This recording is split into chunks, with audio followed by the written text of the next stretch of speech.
Joining us now, Walid Phares, Fox News national security analyst. Walid, OK, those are fighting words, but they put enormous pressure on the Iranians because don't they have a collapsing economy? They do have a collapsing economy. They do have demonstrations, protests. They have actually resistance movements against them inside Iran, in Iraq, in Syria, and in Yemen as well. But the tweet by itself, basically, regardless of the shape, we can talk about many things regarding the wording, but the substance of the tweet is to actually tell the Iranians that we don't take any more these threats. Remember, the Iranian leadership from the past 20, 30 years have been saying the same thing. We're going to destroy America. America will be destroyed if we engage with them.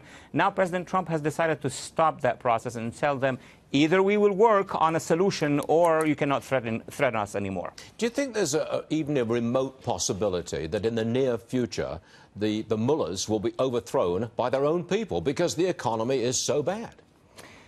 Look, I've written about it, published about it for 25 years now, that ultimately this regime is not going to survive an uprising. We've seen the first one in 1999 across Iran by the students. It was smashed. We saw the second one in 2009 where 1.8 million people took to the streets of Tehran and other cities. Unfortunately, our previous president did not support them even by political statements, and it was smashed. Now, since last year, the end of last year, and throughout this year, there are a lot of demonstrations. So with time, with social media, with the failure of the economy, as you said, Stuart, I don't think the regime will be able to survive it on the long run. The time frame for that change, we have to do, we as international community could help making it faster. Well, the president's pushing them, that's for sure. I want to talk to you about the presidential tweet this morning about the Helsinki summit. He's gone back to that. Here it is. When you hear the fake news talking negatively about my meeting with President Putin and all that I gave up, remember, I gave up nothing. We merely talked about future benefits for both countries. Also, we got along very well, which is a good thing, except for the corrupt media. Your response, Walid?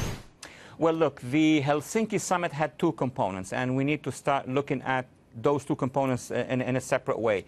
The actual meeting, the subject that were discussed, what was said at the first part of the press conference regarding at least 6 points, not just Syria, but Ukraine, nuclear, of course, terrorism and all that, which was a normal summit with some new elements to it, which the president is talking about. And the second part, which was the exchange between the American press, basically, and the president. And it was basically Washington debates going to Helsinki. What the president is trying to say is, despite that debate that we're having here, it will continue, we have achieved few things in Helsinki, and I would like to see the public understanding that these things are positive. That's what he's trying to say. I think, actually, the public may be looking beyond the media's hostility because the president's approval rating has gone up in a latest poll, and the poll was taken during and just after the summit with Putin. His approval rating has gone up. Look, the opposition here is very vivid, very strong, relentless, and any event that's going to happen, any announcement by the president, they're going to attack it. We are very much divided. On the other hand, the president is delivering an economy, and you're the expert on that, that is getting better and better. On the other hand, internationally speaking, he is also delivering more steps. North Korea, meeting with the Russians, trying to fix things in Syria, the issue on Israel, the issue everywhere else.